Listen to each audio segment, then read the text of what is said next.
tema da nossa mensagem hoje é ceando com o Senhor da ceia.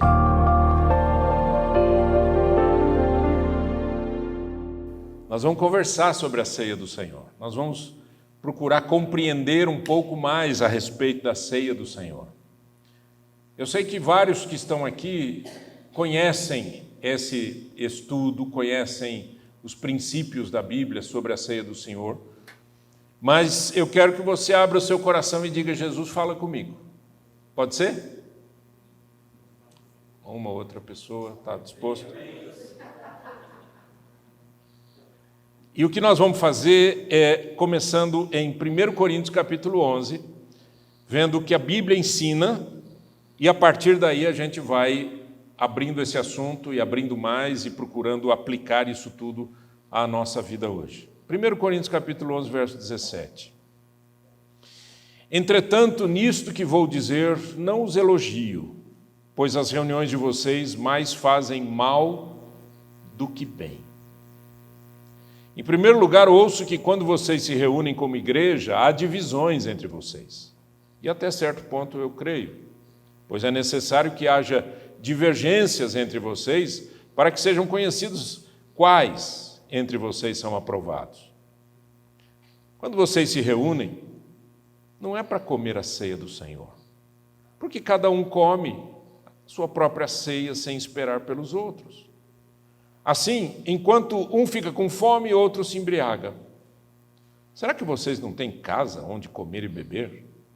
Ou desprezam a igreja de Deus e humilham os que nada têm? Que direi? Eu os elogiarei por isso? Certamente que não. Pois recebi do Senhor o que também entreguei a vocês, que o Senhor Jesus, na noite em que foi traído, tomou o pão e, tendo dado graças, partiu-o e disse: isto é meu corpo, que é dado em favor de vocês. Façam isto em memória de mim. Da mesma forma, depois da ceia, ele tomou o cálice e disse: esse cálice é a nova aliança no meu sangue. Façam isto sempre que o beberem em memória de mim. Porque sempre que comerem deste pão e beberem deste cálice, vocês anunciam a morte do Senhor até que ele venha. Portanto, todo aquele que comer o pão ou beber o cálice do Senhor indignamente será culpado de pecar contra o corpo e o sangue do Senhor. Examine-se cada um a si mesmo, e então coma do pão e beba do cálice, pois quem come e bebe sem discernir o corpo do Senhor, come e bebe para a sua própria condenação. Por isso, há entre vocês muitos fracos e doentes, e vários já dormiram. Mas se nós tivéssemos o cuidado de examinar a nós mesmos, não receberíamos juízo. Quando, porém, somos julgados pelo Senhor, estamos sendo disciplinados para que não sejamos condenados com o mundo. Portanto, meus irmãos, quando vocês se reunirem para comer, esperem uns pelos outros. Se alguém estiver com fome, come em casa, para que quando vocês se reunirem, isso não resulte em condenação. Quanto ao mais, quando eu for, darei instruções a vocês. Eterno Deus, em nome de Jesus, essa é a Tua palavra. E porque é a Tua palavra, nós queremos aprender, abrir o nosso coração, crescer em Cristo, ter um coração humilde, ó Deus, para poder dizer: fala, Espírito Santo, conosco. Fala, meu Deus, fala conosco, em nome de Jesus. Amém. Qual que é o contexto desse texto? Primeira informação é que Corinto era uma cidade portuária, próspera, cosmopolita da Grécia. A igreja em Corinto era composta por uma mistura de judeus e gentios, ricos e pobres. Então, como aqui, no Brasil, somos assim. Uma comunidade que se reúne, mas que vem de uma série de backgrounds, de culturas diferentes, famílias diferentes, etc. Havia na igreja primitiva uma refeição chamada ágape, ou agape, que quer dizer refeições do amor. Ou seja, por isso que a gente, quando lê esse texto, não entende muito bem, porque Paulo fala assim: está com fome, come em casa. Aí alguém vai dizer: mas quem tem fome para comer um pedacinho de pão? Não, é que eles comiam juntos. Um dia nós vamos fazer isso aqui. Nós vamos terminar o culto, aí nós vamos comer juntos e depois da refeição nós vamos participar da ceia. O que vocês acham? Bom, né? Aí, então, o que Paulo está dizendo? Ele está dizendo qual que é o significado disso. Se vocês não se aterem ao significado, vocês vão se perder. Então, vamos lá. O que a gente aprende com esse texto? Primeiro, algumas informações, alguns highlights aqui sobre o texto, e depois a gente entra um pouco mais firme em relação à ceia. Primeira coisa, é preciso avaliar o que as nossas reuniões produzem. Você percebeu que Paulo diz assim: entretanto, nisso que vou dizer, não os elogio, pois as reuniões de vocês fazem mais mal do que bem. Não é porque a gente está no culto que tudo que a gente faz está certo. Porque depende do nosso coração, depende de como que você chegou aqui. Se você chegou aqui amargurado, angustiado, tem problema. Mas se você sair daqui dessa maneira, tem problema. A gente chega na presença de Deus com o coração, às vezes, apertadinho, né? Tem gente que o diabo, ele vai jogando sementes ruins, né? Ele vai jogando dardos inflamados, diz a Bíblia, né? E as pessoas, muitas vezes, elas pegam aquilo. Então, tem gente que sai de casa brigando para vir para o culto. Domingo de manhã. Chega aqui, faz aquele meio campo, como a gente fala, né? Estão brigados, vieram brigados. Às vezes a família inteira, às vezes o marido e a mulher. Vem brigado, estaciona, entra aqui, aí põe uma máscara, sorri. Bom dia! Ai, que delícia ver você, que gracinha. Coração cheio de pecado.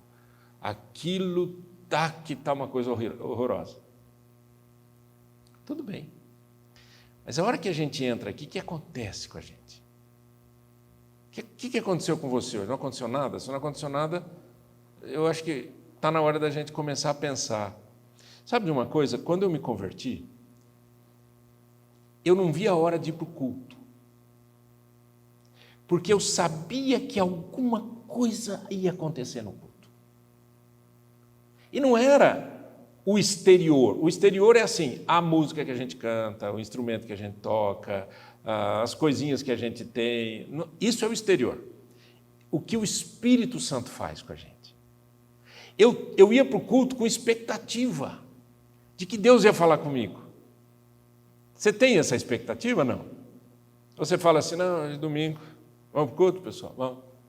Vai, levanta. Ou encrenca que não acorda de jeito nenhum. Vai, todo mundo. Vamos para o culto. Eu vinha para o culto, ou eu ia para o culto, me converti lá em São Paulo, com um interesse muito grande de que Deus falasse comigo. Então, meu coração estava aberto. E quando eu me lembro de anos depois, eu estava num culto, eu me lembro como se fosse hoje, eu estava sentado lá no fundo. E a gente começou a cantar, o Espírito Santo me visitou de uma maneira tão incrível, eu chorava, mas eu chorava, e eu chorava. E as pessoas estavam perto de mim, e eu não sei o que acontece, tem gente que quer que a gente pare de chorar. Mas eu não estava chorando porque eu estava chateado, porque eu estava triste, porque tinha morrido alguém, eu estava chorando na presença do Senhor. Que é a coisa mais gostosa do que você chorar na presença do Senhor. E eu chorei, e chorei, e chorei. Mas é um lavar da alma, né? Não é? É um privilégio você fazer isso. Então a pergunta que eu faço para mim e para você é a seguinte: quando você vem para o culto, é para bem ou para mal? É isso que Paulo está falando. Ele está dizendo, as reuniões de vocês estão fazendo mais mal do que bem. Que vocês brigam, que vocês se dividem, porque vocês não levam em consideração o que está acontecendo, porque vocês não atestam a presença do Senhor, porque vocês não dão significado para as coisas que estão acontecendo. Segundo, as divisões são ruins sempre. A única coisa boa que a divisão faz, sabe qual é? Mostra quem está aprovado. É isso que ele está dizendo aqui. É necessário que haja divergência entre vocês para que sejam conhecidos quais dentre vocês são aprovados. Nós não precisamos de briga para saber quem é do Senhor. O que ele está dizendo, ele só está atestando algo que aconteceu na igreja. Mas é importante a gente saber que o tempo todo nós estamos sendo aprovados ou reprovados. Não pelas pessoas, mas por Deus. Você não precisa responder para mim, mas responda isso diante de Deus hoje. O culto que você está prestando hoje está sendo aprovado ou reprovado pelo Senhor? O seu coração está aprovado ou reprovado pelo Senhor? Você está com o coração limpo ou não? Terceiro, é preciso discernir os propósitos comunitários. Por que nós estamos juntos? Quando vocês se reúnem, não é para comer a ceia do Senhor, porque cada um come a sua própria ceia sem esperar os outros. Um fica com fome, o outro fica bêbado. Eles tomavam vinho junto com a comida. Aí o cara mandava. E aí, você imagina a cena, né? As pessoas que estavam ali esperando que aquilo fosse uma celebração espiritual e, na verdade, se tornava uma coisa carnal, feia, horrível, né? E gente é gente no mundo inteiro, e em qualquer lugar. Você imagina como que as pessoas reagiam a isso, né? Aí ele diz, será que vocês não têm casa para comer e beber? Mas aí ele vai mais além, ele diz, ou desprezam a igreja de Deus e humilham os que nada têm. Esse é o ponto. Sabe, gente, eu sonho com uma igreja, nós estamos no comecinho do início do princípio da Igreja Trinity. Eu sonho com uma igreja em que não haja gente passando fome. Mas não que a gente crie o departamento das cestas básicas da Igreja Trinity. Trinity Cestas. Nós não precisamos fazer isso. Você senta do lado de uma pessoa, você está vendo que a pessoa às vezes está com fome. Ou você vê que a pessoa está passando alguma situação, ou ela faz um pedido de oração, e você ora com aquela pessoa, o que você vai fazer? Eu sonho com uma igreja que não tenha departamentos que ajudam, mas a igreja se ajuda. É isso que a gente tem que fazer. Eu tenho um certo arrepio com o departamento. Por quê? Sabe por que eu tenho esses arrepios com o departamento? Eu vou dizer por quê. Eu não estou usando a palavra ministério, é diferente, tá? Eu estou falando de departamento mesmo, setores dentro da igreja. Eu vou dizer por que eu tenho. Porque os outros descansam. Meia dúzia trabalha e o resto fica olhando. E o problema é que nós somos seres humanos, a gente não olha apenas. A gente critica. A diaconia nem cuidou, tem gente pedindo ajuda aqui, Esses diáconos também não sei o que eles estão fazendo. Na nossa igreja não vai ter isso, não, pode esquecer. Não vou criar nenhum departamento para ficar alimentando os outros. Nós vamos nos alimentar. Você viu que tem uma pessoa precisando? Você não precisa ajudar o mundo inteiro. Ajuda a pessoa que está do teu lado. Coopera, faz uma visita durante a semana, dá uma pesquisada, faça perguntas. E faça perguntas verdadeiras. E aí, como é que está a vida? Como é que estão as coisas? A pessoa chega para você e diz assim, irmão, ore por mim, eu estou desempregado há 1 ano. Aí a gente olha para a pessoa e diz, Deus te abençoe. Se faz 1 ano que está desempregado, está comendo o quê? Está vivendo como? Se quem trabalha já gasta tudo que tem no 5º dia útil, não, recebe no 5º dia útil, né? Gasta no 6º dia útil. Quem está desempregado faz o quê da vida? Come como? Resolve como? Tem gente que frequenta a igreja que não tem luz elétrica, porque não tem dinheiro para pagar a luz.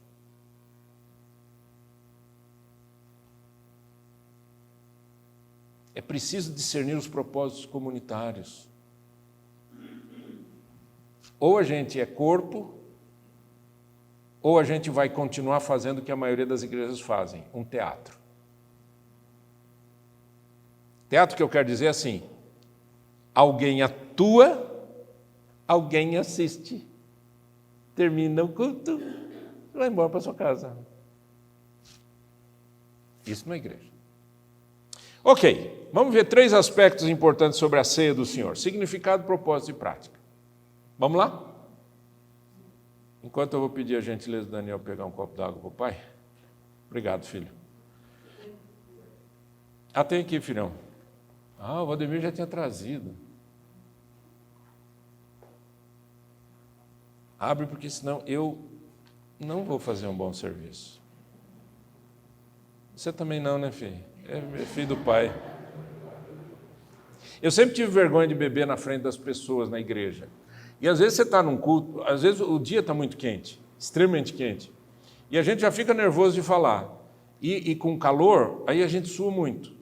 Aí eu quero beber. E eu fiz isso uma vez, estava eu e o Dani, a gente estava em Toronto. Vou contar isso daqui, só enquanto eu bebo aqui, só para eu me desculpar porque eu estou bebendo.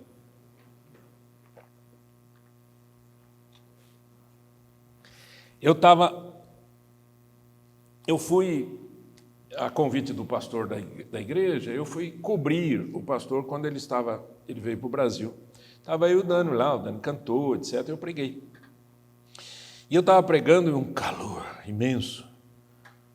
E eu fiz assim, alguém, por favor, arruma uma aguinha para mim. Obrigado. E continuei pregando. Pai, estava falando aí, eu estava falando sobre a cruz de Jesus, e quando Jesus estava ali na cruz, aí deram vinagre para ele beber. E eu estava falando sobre isso. Aí chegou alguém, me deu um copo, peguei o copo, e com essa vergonha de beber, né, porque tem que beber devagar, né, mas eu não, eu queria beber rápido.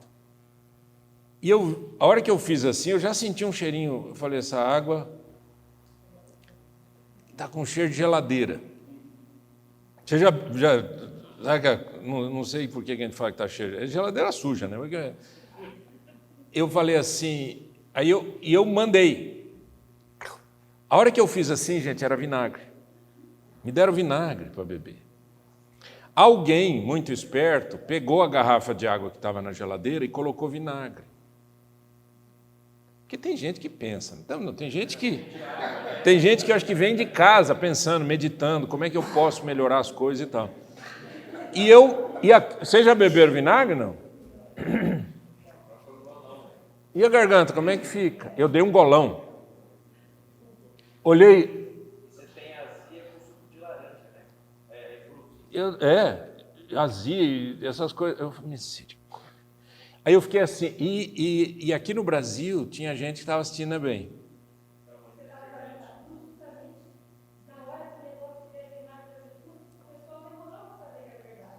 O pessoal pensou que eu estava atuando. O povo gosta de atores, né? Eu estava atuando. Gente, aquilo queimou tudo aqui e já caiu aqui queimando. E eu comecei a tossir. Falei, gente, é vinagre. O povo gosta de dar risada.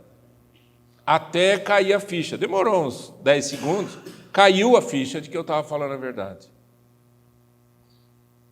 E aí me deram água, mas eu estava queimado já. Mas a hora que terminou o culto, eu falei, Dani, eu estou com muito dor no estômago. Ora por mim, filho. Dani pôs a mão aqui, orou, é como se tirasse assim a dor. Louvado seja o nome do Senhor. Por que eu estou falando sobre isso? Porque eu ia beber água. E eu acho que eu estou ficando velho, esse negócio é coisa de velho, ficar falando muito. Vamos lá. João 6, 47 a 51. Asseguro a vocês que aquele que crê tem a vida eterna. Gente, presta atenção no que Jesus está falando. Jesus está conversando com os judeus, não está falando com os discípulos. Asseguro a vocês que aquele que crê tem a vida eterna. Eu sou o pão da vida. Os seus antepassados comeram maná no deserto, mas morreram. Todavia aqui está o pão que desce do céu, para que não morra quem dele comer. Eu sou o pão vivo que desceu do céu. Se alguém comer deste pão, viverá para sempre. Este pão é a minha carne, que eu darei pela vida do mundo. Olha o que Jesus está falando. Jesus está falando sobre a sua morte, que não havia obviamente não tinha ocorrido ainda. Jesus está falando sobre a sua morte, que haveria de acontecer, e ele disse, olha, os antepassados de vocês comeram do maná, que foi uma provisão divina. O maná no deserto. Mas eles comeram e morreram. Sabe por quê? Porque aquilo era uma comida. Era um arroz, feijão, carne. Morre. Mas eu sou o pão vivo que desceu do céu. Quem comer de mim não morre. Os judeus ficaram escandalizados quando Jesus falou isso. Quem que se oferece comer a carne dele e beber o sangue dele? Que negócio maluco é esse? É óbvio que Jesus não estava falando disso literalmente. Agora, o significado é muito importante. Jesus está falando que a ceia tem significado do corpo, o pão, e o sangue, o cálice. Da onde vem isso? Da Páscoa. Êxodo capítulo 12. Êxodo capítulo 12 vai estabelecer as ordenanças sobre a Páscoa, e a Páscoa foi a proteção que Deus preparou para que os israelitas, os primeiros filhos, os primogênitos não morressem, quando o Senhor disse, eu passarei. Daí a palavra Páscoa, passar por cima. Quando? Quando vocês matarem um cordeiro, vocês vão pegar um cordeiro no 10º dia, vocês vão guardar até o 14º dia, o cordeiro tem que ser macho de 1 ano, sem defeito. Então vocês fiquem examinando, sem defeito. E esse cordeiro sem defeito será sacrificado. E o sangue dele será espargido na porta, será colocado, vocês vão passar, vão pegar um vegetal qualquer aí, uma brocha, e vão passar na parede, na porta. O sangue será a proteção. Ou a casa que não tiver o sangue, o primogênito morre. Lembra? Foi a última praga das 10 pragas do Egito? O primogênito morre. Então o que o Senhor estava dizendo é que o sangue haveria de proteger a casa toda. A morte do cordeiro. Agora, aquele cordeiro era uma pré-anúncio do Senhor Jesus que haveria de vir. Quando Jesus vai ver João Batista batizando, ele diz, eu vim aqui para ser batizado. E João diz assim, não, mas eu que deveria ser batizado por ti, por que tu vens a mim? Ele diz, deixa para que se cumpra toda a justiça. João disse, eis o Cordeiro de Deus, que tira o pecado do mundo. Esse é o Cordeiro de Deus. Então a Páscoa, ela é finalizada em Cristo. Nós não comemoramos a Páscoa como os judeus comemoravam, ou ainda comemoram, aqueles que não creem em Jesus Cristo. Nós não comemoramos por quê? Porque a Páscoa foi finalizada em Cristo.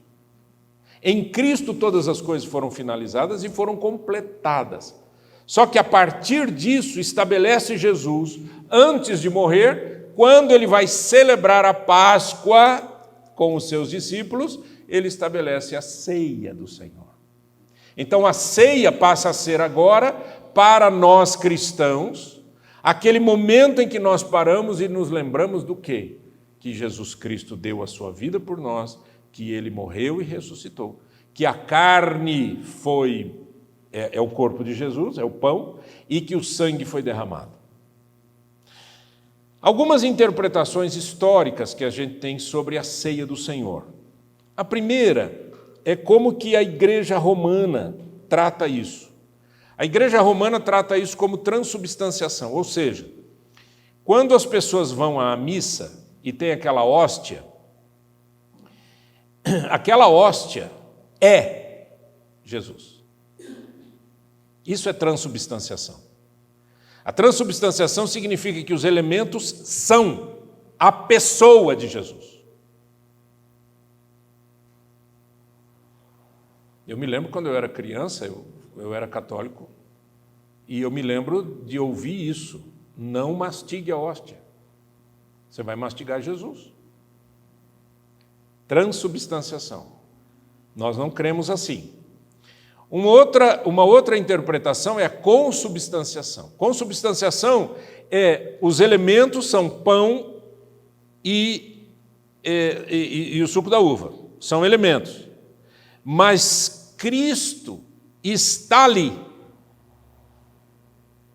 O pão é pão, o cálice é cálice, mas Cristo está ali, naquele elemento. Essa é chamada consubstanciação. A igreja luterana, nos seus primórdios, acreditava assim, talvez ainda assim, continue. Uma terceira visão é a visão do memorial. Memorial, algumas tradições evangélicas veem João 6 e a ceia do Senhor principalmente como simbólicos. Eles entendem que comer e beber são metáforas para crer em Jesus. A ceia é vista como memorial que lembra o sacrifício de Cristo na cruz. Memorial. Apenas memorial. É apenas um ritual, um memorial. Vamos nos lembrar do que está acontecendo. Isso daqui é para você se lembrar. Você come o pão, bebe o cálice, lembra, Jesus morreu por mim. Tá bom, vamos embora. Os reformadores criam um pouco diferente. Os reformadores criam que na ceia os fiéis se alimentam espiritualmente de Cristo. O pão é pão, o cálice é cálice, mas Cristo está aqui, entre nós, em nós, no nosso coração. E nesse momento da celebração, nós estamos nos alimentando espiritualmente do Senhor Jesus. É isso que eu creio. Tudo bem? Estão entendendo? Você pode crer de modo diferente. It's up to you. É a sua decisão. Mas a minha fé e o que eu entendo, biblicamente, é que o pão é pão, o cálice é cálice, mas não é apenas uma memória. Ainda que Jesus tenha dito fazer isso em memória de mim, ele disse, aquele que não comer da minha carne, não beber do meu sangue, não tem vida em si. Você não participa da presença do Senhor. Agora, como é que eu participo disso? Comer a carne de Jesus? Espiritualmente. Cristo está presente em nossos corações, Cristo está presente nas nossas vidas, Cristo está presente nesse lugar, Cristo está presente na adoração e Cristo está presente na ceia do Senhor. Isso significa o quê? Isso significa que quando eu como pão e bebo cálice, eu estou comendo pão e cálice, mas eu estou espiritualmente sendo alimentado por Deus, porque eu estou fazendo algo que Jesus disse para a gente fazer. Ok? Isso é chamado de sacramento. Essa palavra não é muito utilizada em algumas denominações, porque eles se lembram, acho que, da Igreja Católica, e eles não usam a palavra sacramento. Mas a palavra sacramento tem esse significado do meu... É um dever espiritual que eu tenho. Os reformadores usavam muito a palavra disciplina espiritual. Isso é uma disciplina espiritual. Por isso que a ceia do Senhor não pode ser uma coisinha que acontece no culto. Tem que ser o culto. A ceia do Senhor tem que ser vivida, experimentada. Quando, na pandemia, na nossa família, nós participávamos da ceia todos os dias. Cada um na sua casa, ajudei meus filhos a compreender isso, nós juntos, e participávamos da ceia todos os dias. Você vai dizer, por quê? Porque estávamos nos alimentando de Cristo espiritualmente. Não é que aquele pão era especial, o suco de uva é especial, mas é por causa da disciplina espiritual. É de você estar na presença do Senhor participando da ceia. Você lembra que a Páscoa era feita em casa. E por isso que eu vou dizer uma coisa aqui que eu já falei uma vez, vou continuar repetindo. Os pais, quem tem filho pensa nisso, quem tem neto pensa nisso, e quem não tem filho pensa nisso para poder, o dia que tiver filho. A responsabilidade da educação cristã é dos pais. Em casa nós temos que ter disciplinas espirituais. Porque senão você não consegue. Gente, não dá para concorrer com esse mundo e com o ensino ruim desse mundo se a gente simplesmente fizer uma oraçãozinha na hora do almoço. É preciso que os pais eduquem seus filhos no caminho do Senhor. Isso é responsabilidade dos pais, não é responsabilidade da igreja. Na igreja eles vêm celebrar, na igreja eles vêm crescer juntos, na igreja eles precisam dos amiguinhos, na igreja eles estão juntos buscando ao Senhor, tudo bem, mas em casa as coisas precisam acontecer. Qual que é o propósito ou os propósitos da ceia? Primeiro, Cristo cumpre e transcende a Páscoa, como eu falei.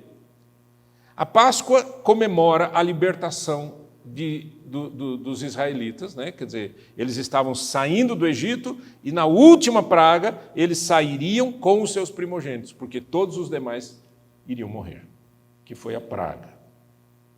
1 Coríntios capítulo 5, de 7 e 8. Vamos ler juntos? Pode ler em voz alta, pode ser?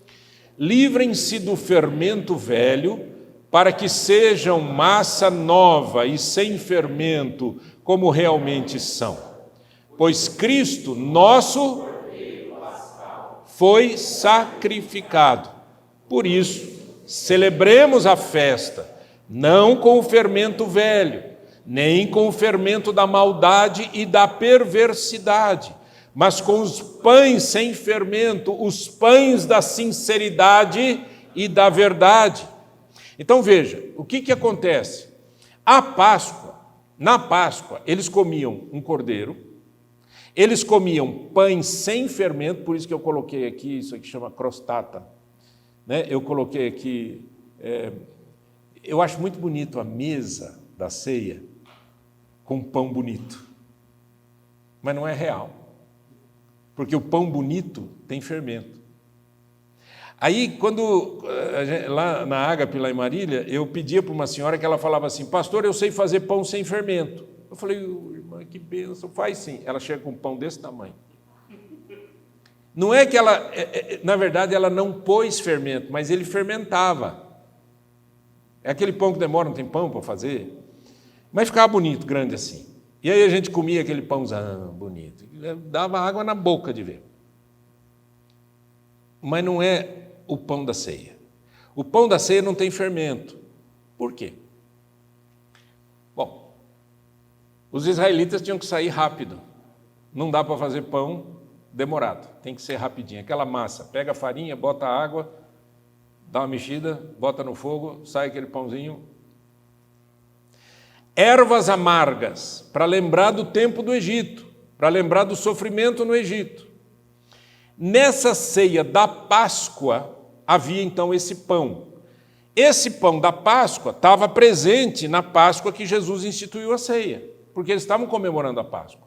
Por isso que diz, e depois de cear, Jesus tomou o pão. Depois de comer o cordeiro, ervas amargas e o pão, né?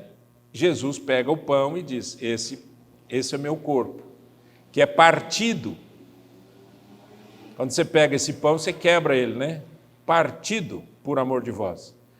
Qual que é a lembrança que Paulo traz? O que Paulo ensina? Ele diz que o fermento tem uma representação. Apesar de que o fermento não é ruim, viu, gente? Tem um texto na Bíblia que diz que o reino de Deus é semelhante a uma mulher que pôs fermento na massa, etc. A questão não é que o fermento é ruim, ele estava interpretando. E na interpretação ele disse, o fermento representa a maldade, o erro, o pecado, a perversidade, o abandono de Deus, etc. Então ele diz, vocês precisam ficar livres disso, ofereçam a Deus nessa festa do Senhor, ofereçam a Deus um coração puro. Você não pode trazer coisa velha. Outra coisa importante, quando eu me converti, eu era católico romano, apostólico romano. Quando eu me converti a Jesus Cristo, eu deixei a Igreja Católica. Não dá para você ficar com um pé num lugar, pé no outro, pé no outro, pé no outro. Quando você entrega a sua vida a Cristo, você renuncia à fé que você tinha anteriormente. Tem gente que tinha fé em outras religiões, né? O cara era budista. Aí ele diz, Jesus é maravilhoso, entrega a vida para Cristo e continua lendo os livros de Buda. Não dá certo esse troço. Então a gente corta, é isso que Paulo está dizendo aqui, você corta, é uma mudança de vida. Então ele diz, olha só, por isso celebremos a festa não com fermento velho, nem com fermento da maldade, da perversidade, mas com os pães sem fermento. Que pão sem fermento? Ele não estava falando desse. Ele diz, os pães da sinceridade e da verdade. É um coração novo, um coração transformado pelo Espírito Santo. Quem eu era, não sou mais. Como eu vivia, não vivo mais. O que eu fazia, não faço mais. Eu estou em Cristo, uma nova história, uma nova vida. Tudo é novo. Por isso que a vida em Cristo exige uma renúncia dos pactos passados. Deu para entender isso?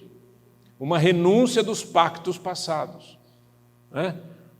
Senão, você vira sincretista. Vira uma salada de religiões dentro de você. Você corta. Eu estou em Cristo, é em Cristo. O resto não existe mais na minha vida. Segundo, Cristo celebra a nova aliança que foi profetizada não por ele, mas por Jeremias. Presta atenção nisso aqui. Estão chegando os dias, declara o Senhor, quando farei uma nova aliança. Jeremias está falando isso. Profeta Jeremias. Muito tempo antes de Cristo, né? Estão chegando os dias, declara o Senhor, quando farei uma nova aliança com a comunidade de Israel e não com a com a comunidade de Judá.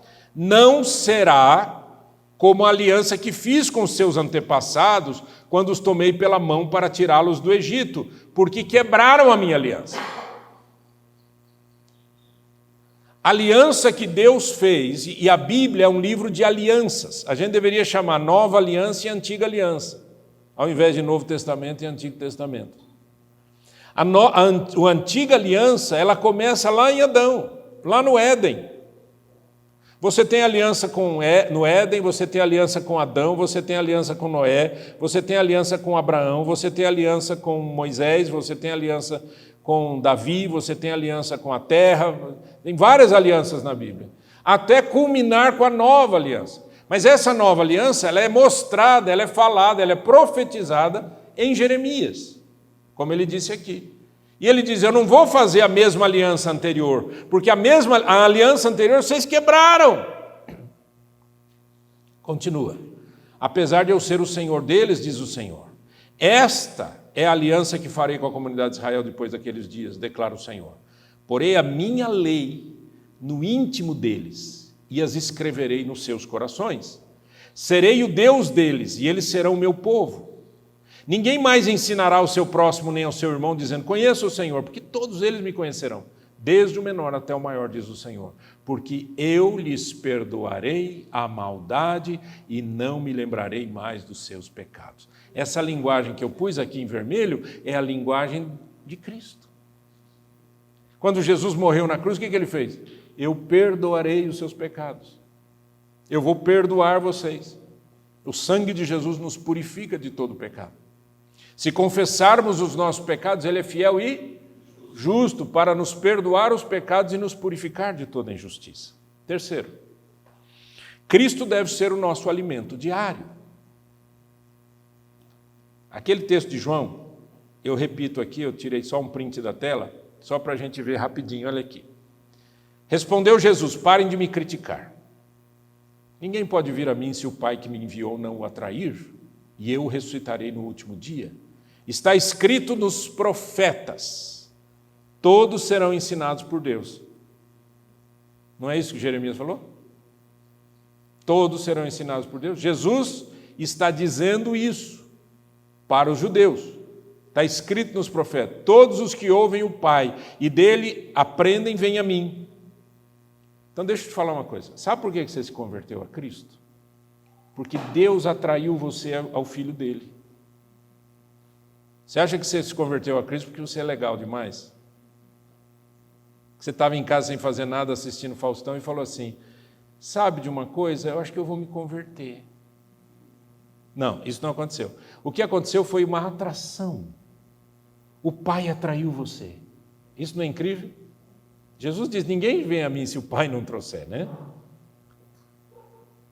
Ninguém viu o Pai, a não ser aquele que vem de Deus, somente Ele viu o Pai.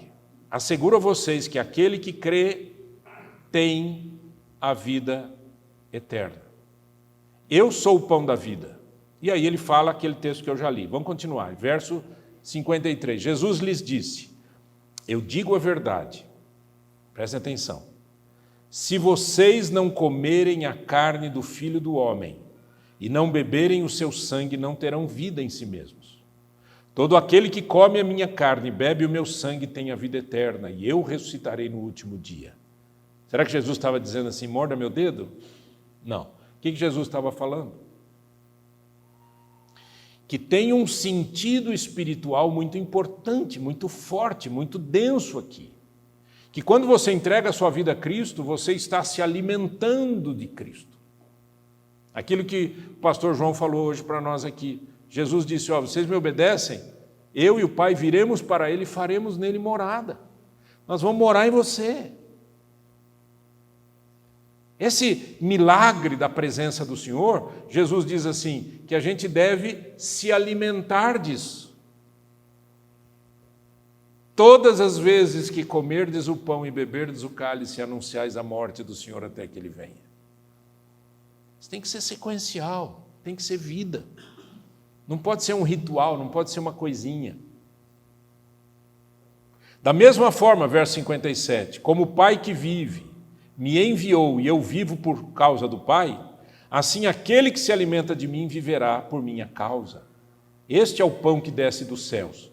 Os antepassados de vocês comeram o maná e morreram, mas aquele que se alimenta deste pão viverá para sempre. Esse tópico aqui é a presença espiritual de Cristo na vida e na ceia. Quarto, Cristo deve ser proclamado no mundo todo. Olha que o texto diz, porque sempre que comerem deste pão e beberem deste cálice, vocês anunciam a morte do Senhor até que Ele venha. Então a ceia não pode ser um ritualzinho, uma experienciazinha, uma memoriazinha. A ceia tem que ser algo tão intenso na minha vida, que quando eu como e bebo, eu digo assim, eu quero que o mundo conheça essa verdade. Amém? Ok. Vamos para uma parte prática, bem prática, e a gente termina aqui. Verso 27, de 1 Coríntios 11. Portanto, todo aquele que comer o pão ou beber o cálice do Senhor indignamente. O que é beber e comer indignamente? É a falta de discernimento do que Cristo fez na cruz, do que isso significou para nós e do quanto que eu estou conectado a essa verdade. Lembra que eu falei no começo da mensagem? Eu disse, você vem para o culto, às vezes triste, amargurado, brigou, está ofendido, não sei o quê. Se você sair daqui desse jeito, péssimo. A reunião foi mal. Agora, se você comer a ceia desse jeito, você está comendo indignamente. Não pode. Então a ceia, pastor, ela não é para todo mundo? Não. A ceia é para aqueles que creem no Senhor Jesus, aqueles que amam o Senhor Jesus, aqueles que têm certeza da sua salvação, aqueles que renunciaram às outras práticas, aqueles que andam com Cristo. Mas, mesmo esses, precisam examinar, verso 28, examine-se cada um a si mesmo, então coma do pão e beba do cálice. Examine o seu coração. Um pouco mais para frente, Paulo diz, olha, se você se examina, você não é condenado com o mundo, aí você não é, ou seja, você não vai ser julgado pelos outros. Se você se acerta com Deus, você não precisa ser julgado por ninguém. Verso 29, pois quem come e bebe sem discernir o corpo do Senhor, come e bebe para a sua própria condenação. Imagina uma pessoa comendo a ceia, eu vou comer a ceia porque eu estou aqui mesmo, vai. Você crê em Jesus? Creio. Você crê que Jesus morreu pelos seus pecados? Não, eu não acho que eu tenho pecado. Eu não me arrependo nada do que eu fiz. Então, sabe o que você está comendo? Você está comendo assim, Jesus, o Senhor morreu pelos meus pecados, eu não creio nisso e eu estou afirmando a minha condenação. É isso que Paulo está falando. Por isso que para participar da ceia é preciso fazer exame. Teve um período da minha vida pastoral que eu era absolutamente contra as crianças participarem da ceia. Cheguei a escrever artigos sobre isso tudo. Aí depois de um certo tempo, eu abri, só que eu abri demais, eu saí de um extremo e fui para o outro, aí abri demais, a criançada toda, alegria. Hoje não, hoje eu acredito o seguinte, as crianças precisam ser ensinadas sobre o que está acontecendo, senão perde-se o significado. E quando eu falo em criança, obviamente estou falando crianças que conseguem discernir, que conseguem aprender, que conseguem entender que Jesus morreu por elas e que elas se entregaram a Cristo. Eu acredito muito mais na conversão de uma criança do que na conversão de adulto, que é muito mais sincera. Mas não pode ser uma brincadeira. Nós fizemos esses kits. Dani, pega um para mim, querido, por favor. Isso daqui nasceu na pandemia, né? Isso aqui, por causa de razões óbvias, isso nasceu na pandemia. E fizemos esse kit aqui. Se a gente não tomar cuidado, o que isso se transforma? É uma brincadeira. Ah, que bonitinho, vou levar para cá, não vou nem tomar, vou guardar, pôr na minha biblioteca. Não. A gente está fazendo assim, ficar mais higiênico, menos problemas futuros ou coisa parecida. Mas o que você precisa entender é que isso significa. Então, como é que a gente chega lá? Número 1, a ceia para quem é? Para os crentes em Cristo, que se arrependeram dos seus pecados, renunciaram a qualquer outra fé e prática religiosa e foram batizados ou já se decidiram batizar. Nossa igreja vai ter batismo. Não é isso, Ali? Certo? O Ali se converteu recentemente, louvado seja o nome do Senhor. Permite eu falar isso, né, filho? Se converteu. E eu celebrei o casamento deles agora, recentemente, e foi um privilégio, foi muito bonito, inclusive, tudo muito lindo lá. E ele vai ser batizado. Ele se entregou a Cristo, se converteu a Cristo, vai ser batizado. Nós vamos fazer esse batismo rapidinho, se Deus quiser. Outras pessoas talvez digam, eu me lembro uma vez que eu estava conversando com um senhor, eu era pastor, um dos pastores de uma igreja, e ele disse, eu estava numa reunião, batendo um papo, etc. Ele falou assim, pastor, você sabe que eu ainda não me batizei? Eu falei, E quanto tempo faz que o senhor já entregou sua vida a Cristo? Ele falou, 20 anos. E eu disse, por que você não se batizou? Não sei, porque não sei, porque eu sei, porque eu não sei. Eu falei, está errado. O batismo não vai te salvar. E o batismo não é entrada para você se tornar uma pessoa melhor. O batismo é a confirmação da sua fé. Por isso que a gente sempre orienta. Nós não proibimos, viu? Ninguém vai ficar olhando. Eu vou deixar aqui na frente, vocês vão vir pegar aqui e tomar ceia no banco, tá? Não, banco não tem, é cadeira. Mas nós vamos fazer isso mais para dar esse sentido de corpo, de comunidade. Você vir até aqui, né?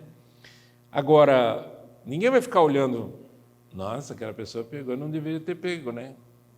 Se você fizer isso, é melhor você não participar da ceia, porque está um esgoto esse coração. Número 2, então a gente orienta, né? Número 2, a ceia exige compreensão da morte e ressurreição de Cristo. Por isso que a gente tem que ensinar. Se a pessoa não tem compreensão, não discerne o que está acontecendo, não participe. Se você não se levantar e vir aqui, eu não vou ficar olhando e dizendo, não.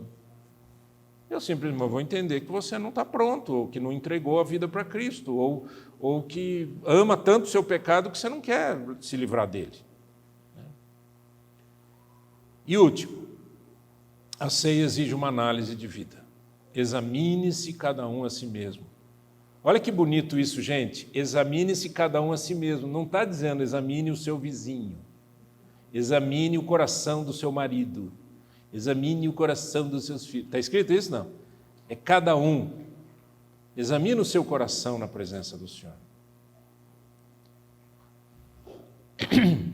Na noite em que o Senhor Jesus foi traído, ele tomou o pão, tendo dado graças, o partiu e deu aos seus discípulos, dizendo, isso é meu corpo, que é partido por amor de vós, fazei isso em memória de mim. De semelhante modo, depois de cear, ele tomou o cálice e disse, esse cálice é a nova aliança no meu sangue, fazei isso em memória de mim. Porque todas as vezes que comerdes o pão e beberdes o cálice, anunciais a morte do Senhor até que ele venha. Espírito Santo de Deus, Deus eterno e poderoso, nós oferecemos ao Senhor as nossas vidas nessa hora em que vamos partir o pão e beber o cálice. Momento em que nós vamos, sim, lembrar, mas mais do que isso, vamos comer pela fé, vamos nos alimentar da Tua presença, que já mora no nosso coração. Pai, eu quero te pedir que se há alguém aqui que ainda, Senhor amado, não se entregou ao Senhor Jesus, que essa manhã seja a manhã da salvação. Se houver alguém aqui que está enamorado de Jesus, mas ainda não se entregou a Cristo, que isso aconteça hoje.